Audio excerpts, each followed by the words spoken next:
నువ్వు ఇట్లాంటి పని చేసి ఇంకా మీకు భరత్ ఇంకొక మాట చెప్పాలి. వీళ్ళు ఇక్కడితో పరిమితం కాలే. మాకెవరైనా ఫ్రెండ్స్ ఉంటే మాకెవరైనా ఫోన్ చేసి ఎంత సాయం చేద్దామన్నా కూడా బ్లాక్ మెయిల్ చేసిన వీళ్ళు. ఓకే. తర్వాత మేమైనా ఎలక్షన్ల కూడా ఏదైనా పైసో పరకో మేము ఉంటే అట్లాంటి వాటికి గుంజుకపోవడం వీళ్ళు. జనరల్ గా ఎలక్షన్ లో లీగల్ ఖర్చు పెట్టుకునే ఉంటది, గుంజుకపోవడం వీళ్ళు. ఇంకా దారుణం ఏంటంటే ఇప్పుడు సపోజ్ నేనున్న పోల్ట్రీ ఉన్న Jamuna hatchery led by Jamuna వాళ్ళ సంస్థలో పనిచేసే 20-25 మంది ఫోన్ ట్యాప్ చేసినండి. నిత్యం వాళ్ళు ఇక్కడ మా కోళ్ళ వ్యాపారం, మీకు తెలుసు, గుడ్ల వ్యాపారం, మాది హ్యాచరీ వ్యాపారం, మా పైసల కలెక్షన్స్ ఉంటాయి రోజునిగా. మాకు ఏ బ్యాంక్ అయితే రుణం ఇచ్చిందో కెనరా బ్యాంకు, ఆ కెనరా బ్యాంక్ మీద సిఐడి ఆఫీసర్ని నిఘా పెట్టి ఈటల రాజేంద్ర గారు లోన్స్ ఎట్లా వచ్చినాయి, లీగల్ గా ఉన్నాయా, ఇల్లీగల్ ఉంటే వాళ్ళ మీద ఎందుకు మీరు యాక్షన్ తీసుకుంటారని చెప్పి 3 నెలల కాలం పాటు 3 నెలలు అండి ఒక్కొక్క రోజు 24 గంటలు కూడా టార్చర్ చేసిన సందర్భం. మా వాళ్ళ వేదన భరించలేక వాళ్ళు పాపం నాకు వచ్చి మొరబెట్టుకున్నారు. పాపం అయ్యా మీ వల్ల మేము 3 నెలల నుంచి మాకు నిద్రలేదు, మేము బ్యాంకులలో పనిచేసుకునేటువంటి సాఫ్ట్ ఎంప్లాయీస్, మాకు ఇట్లాంటిది ఎప్పుడు తెలియదని చెప్పి వాళ్ళు ఏడ్చిలు గొడవ. అన్నాడు పాపం రాయలసీమ డీజీ చీఫ్ మేనేజర్ ఉండే కాబట్టి బతికిపోయినా కానీ లేకపోతే ఆగమైపోతుంది. గింత చేసిండ్రు, చెట్లు కూల కొట్టిండ్రు, పైప్ లైన్లు కొట్టిండ్రు, పైసలు ఇచ్చి కొంతమందితో ధర్నాలు చేయించిండ్రు, దీనికి ఈ పర్మిషన్ అని చెప్పి సీజ్ చేసిండ్రు. అంటే ఆర్థికంగా నష్టం చేస్తే వీళ్ళు లొంగిపోతారనేటువంటి దుర్మార్గపు పని కూడా చేసినట్టు వీళ్ళు. 20 ఏళ్ళు కష్టపడి మేము కలిసి ఉంటే వీళ్ళు చేసే పని ఏంటి? మీరు లీగల్ గా మీ ఫోన్ సంబంధించి లీగల్ గా ట్యాప్ చేశారా ఇల్లీగల్ గా? ఎందుకంటే ఒక 600 ఫోన్లు లీగల్ గానే చేశారు. వీళ్ళు మాకు లోపడిపోయిందని తెలిసింది ఏంటంటే వీళ్ళు సంఘ విద్రోహ శక్తుల ఫోన్లను ట్యాప్ చేస్తామని చెప్పి మా అన్ని ట్యాప్ చేసినట్టు చెప్తున్నారు వాళ్ళు. అక్కడ మాకు అర్థమైంది ఏంటంటే మా ఫోన్లను ట్యాప్ చేస్తామని చెప్పి ధైర్యంగా చెప్పగలిగే దమ్ము లేదు వాళ్ళకి. సంఘ విద్రోహ శక్తుల పేరు చెప్పి ఈ పని చేసి దీనికి ఇంటెలిజెన్స్ చీఫ్ ఉంటాడు, లేకపోతే వాళ్ళకు ఆయన హోమ్ సెక్రటరీ ఉంటాడు. హోమ్ సెక్రటరీ లెటర్ రాయాలి, ఒక 3 రోజులకో 4 రోజులకో లెటర్ రాసి అయ్యా మేము ఇట్లా చేసుకుంటామని చెప్పి. ఒకవేళ హోమ్ సెక్రటరీ నుంచి వెళ్ళి కనుక సాటిస్ఫాక్షన్ లేకపోతే వీళ్ళు దాన్ని అలౌ చేయొద్దు. దీనికి ఒక కమిటీ ఉంటుంది, చీఫ్ సెక్రటరీ గారు, లా సెక్రటరీ గారు, అదేవిధంగా ఈ హోమ్ సెక్రటరీ గారు, ఈ ముగ్గురితో కమిటీ ఉంటది. వీళ్ళు ఎప్పటికప్పుడు రివ్యూ చేయాలి, ఎవ్రీ 2 మంత్స్ ఒకసారి. అంటే ఒక్క మాట చెప్పాలంటే భరత్ గారు మొత్తం సిస్టమ్ అంతా కూడా చెరబట్టి ప్రజాస్వామ్యాన్ని కూని చేసి నేను రాజరికం లాగా ఏం చేసినా అడిగేటువంటి దుర్మార్గమైన పని జరిగింది భరత్ గారు. అంటే ఇప్పుడు మీ ఫోన్ నెంబర్ ఇచ్చినప్పుడు హోమ్ సెక్రటరీ గానీ చీఫ్ సెక్రటరీ గానీ ఆబ్జెక్ట్ చేయలేదా మీ ఫోన్ ట్యాప్ చేయాలన్నప్పుడు? అప్పుడున్న సోమేష్ కుమార్ గానీ లేకపోతే శాంతి కుమార్ గానీ వాళ్ళు ఆబ్జెక్ట్ చేయలేదా మీ నెంబర్ ట్యాపింగ్ అన్నప్పుడు? ఇప్పుడు నాకేం తెలుస్తాయి, ఇప్పుడు ఇవన్నీ సిస్టమ్స్. అంటే నేను చెప్తుంది ప్రోటోకాల్స్ ఏంటంటే సిస్టమ్ ఏంటంటే ఎస్ఐబి ఇంటెలిజెన్స్ చీఫ్ కి అసలు ఈ కేవలం వాళ్ళు ఏ డిపార్ట్మెంట్ కోసం అయితే సంఘ విద్రోహ శక్తుల కోసం పనిచేస్తున్నారో వాళ్ళే మాత్రమే ట్యాప్ చేయగలిగేటువంటి అధికారం ఉంటది. కానీ ఈయనకు మాత్రం స్పెషల్ జీవో తెచ్చి ఈయనకు ఇంటెలిజెన్స్ చీఫ్ కు ఏ అధికారాలు అయితే ఉంటాయో అవన్నీ కూడా ఇచ్చినట్టు కానీ. కాబట్టి మొత్తం పక్కకే కూర్చోబెట్టుకున్న ప్రణీత్ రావుని తన పక్కకే ప్రమోషన్లు ఇచ్చి పక్క రూమ్ లోనే కూర్చోబెట్టుకొని అన్ని రకాల హక్కులు ఇచ్చి ఇక మనం ఏం చేసినా చెల్లుబాటు అవుతుంది, మనం అడిగే నాదు లేడీ అనే పద్ధతుల పట్ల ప్రజాస్వామ్యాన్ని కూని చేసి ఇట్లాంటి పని చేసిందండి. తెలంగాణ సమాజం గమనించాలి, చిన్న ఇష్యూ కాదు ఇది. ఇప్పుడు నా వంటోని ఫోన్ కూడా ట్యాప్ చేస్తానండి. నా వంటోడు నా దగ్గర హుజురాబాద్ లో ఎన్నికల పని చేస్తే ఈయన ఏం తింటున్నా అనేది కూడా సమాజం తెప్పించుకుంటారా అండి? గిదా అవి చేసే పని. కొట్లాడుతాడు. ఫోన్ నుంచి వేరే వాళ్ళతో మాట్లాడుతున్నారనేమో, మీ ఫోన్ నుంచి కాకుండా వంట వాళ్ళ ఫోన్ నుంచి మాట్లాడుతున్నారు. ఏం మాట్లాడతాం అంత అక్కడ మాకు మేము దీని లెక్క కొట్లాడలేమని మరి ఏం పాడైతుంది మా దగ్గర ఏముంటుంది. హుజురాబాద్ ఎలక్షన్ లో ఇప్పుడు వాళ్ళు ఖర్చు పెట్టేప్పుడు మీరు కూడా కొంచెం ఖర్చు పెట్టాల్సి వస్తుంది కదా, మేబీ దాని గురించి ఏమో మీకు వచ్చిన ఫైనాన్స్ ఫండింగ్. నేను ఒక భరత్ గారు సరే ఇవన్నీ వాళ్ళు మునుగోళ్ళు ఏం చేసిండ్రు ఇదంతా ఒక మాట చెప్పన్నా. మా హుజరాబాద్ ఎంత గొప్పోళ్ళంటే అయ్యా బిడ్డ నువ్వు గెలవాలి బిడ్డ, నువ్వు ఓడిపోతావని అవుతుంది బిడ్డ ధర్మానికి అని చెప్పి ఆయన పువ్విత్తుండు కదా బిడ్డ నువ్వు పత్రిస్తావా అని చెప్పి నన్ను డైరెక్ట్ అడిగింది వాళ్ళు. వాళ్ళు పువ్విస్తున్నారు, నువ్వు పత్రిస్తావా అని చెప్పి అడిగింది.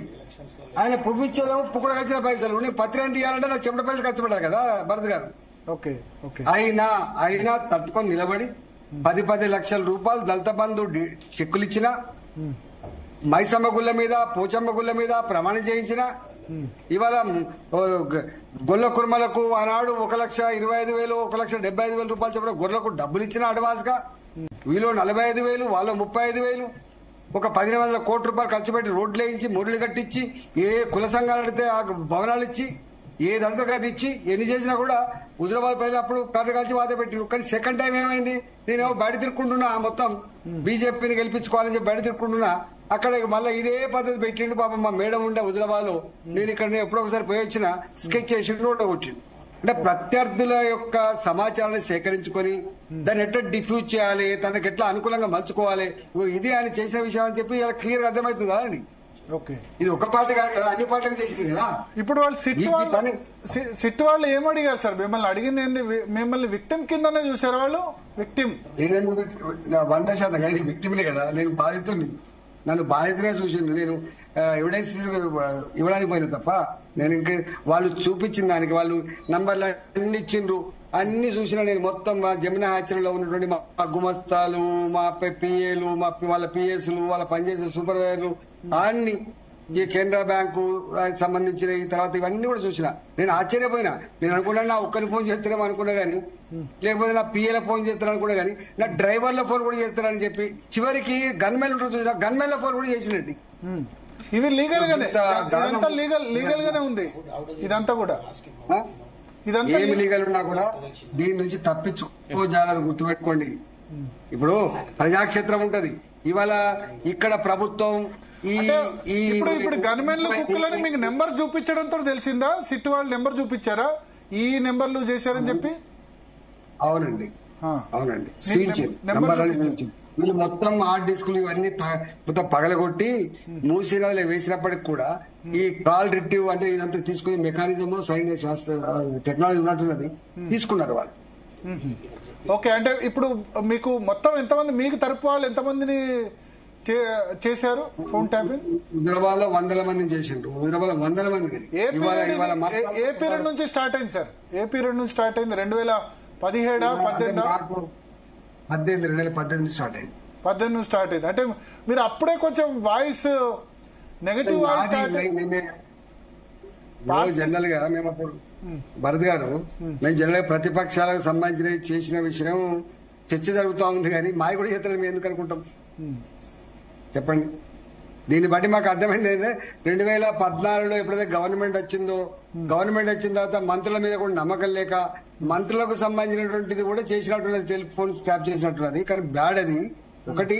అంటే ఇంత పెద్ద ఇంటెలిజెన్స్ వ్యవస్థ ఉన్న తర్వాత వాళ్ళు ఇంత నిష్ణాతులుగా ఉన్న తర్వాత, తెలంగాణ ఇంటెలిజెన్స్ అంటే చాలా పగడబందీగా టెక్నాలజీతో కూడిన అనుభవంతో కూడినటువంటి ఇంటెలిజెన్స్ వ్యవస్థ.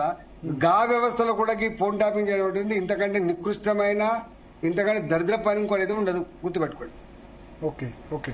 సో అంటే ఫైనల్ గా ఇప్పుడు మీరు స్టేట్మెంట్ తీసుకున్నారు, మళ్ళీ నెక్స్ట్ ఇన్వెస్టిగేషన్ పిలుస్తామన్నారా? మీరు సాక్ష్యం ఇవ్వాల్సి ఉంటుంది చెప్పారు. ఇంకా ఏమైనా సమాచారం ఉంటే పిలుస్తా అని చెప్పి, వస్తా అని చెప్పి, ఎప్పుడైనా అప్పుడు వస్తా అని చెప్పి. Okay okay. అయితే ఒకటి నాకేమనిపిస్తుంది అంటే, మీరు స్వపక్షంలో విపక్షం లాగా బిహేవ్ చేశారు కాబట్టి చేసి ఉండొచ్చు, మిగతా వాళ్ళందరూ చేయకుండా ఉండొచ్చు కదా. ఎందుకు ఇవన్నీ ఏం చెప్తారండి? నేను ఇప్పుడు ఏం చెప్తున్నా, సొంత మంత్రుల మీదే నిఘపెట్టే పద్ధతి ఇప్పుడు ఇవాళ కూడా వస్తున్నాయండి. ఇప్పుడు ఈ గవర్నమెంట్ లో కూడా ఈ ముఖ్యమంత్రి గారు కూడా మంత్రుల ఫోన్ల మీద నిఘా పెట్టిండ్రు, ఎమ్మెల్యేల ఫోన్ల మీద నిఘా పెట్టిందని చెప్పి వస్తుంది. This is bad practice. ఇప్పుడు అంటే రేవంత్ రెడ్డి గవర్నమెంట్ కూడా చేస్తుందా ట్యాపింగ్? అంటున్నా ఇది మంచిది కాదు, ఇది పోగొట్టాల్సిన బాధ్యత ఉంది, గుర్తుపెట్టుకోండి. ఇప్పుడు నీకు ఒక ఇంటెలిజెన్స్ వ్యవస్థ అయితే ఉంది, దానికి బోలెడంత శక్తి ఉంది, దాని దగ్గర బోలెడంత టెక్నాలజీ ఉంది, కనుక్కోలేరా వాళ్ళు? చెప్పండి. ఇప్పుడు నాది కేవలం ఫోన్ ట్యాపింగ్ కాదండి, మొత్తం. నేను ఢిల్లీకి పోతే ఢిల్లీలో నాకు నాయనక 2 ఉంటారు అక్కడ. ఢిల్లీలో నేను హోంమంత్రి గారిని ఎప్పుడు కలిసినా, నడ్డా గారిని ఎప్పుడు కలిసినా, నేను ఇతర నాయకులు ఎప్పుడు కలిసినా ఇంత సమాచారం ఉంటుందా అండి? అంటే ఈటెల గారు ఇప్పుడు మీరు 2018లో ప్రభుత్వంలో ఉన్నప్పుడే మిమ్మల్ని ఓడించే ప్రయత్నం జరిగిందంటారు ఫోన్ ట్యాపింగ్ వల్ల? 100% జరిగిందని ఇప్పుడే కాదు, చాలాసార్లు చెప్పినా. ఇప్పుడు కొత్తగా చెప్పేది ఏముంది? చాలాసార్లు చెప్పిన హుజరాబాద్ సభలో నా ఉపన్యాసాలు అంటే తెలుస్తుంది. Okay okay. సో ఇప్పుడు 18 నెలలుగా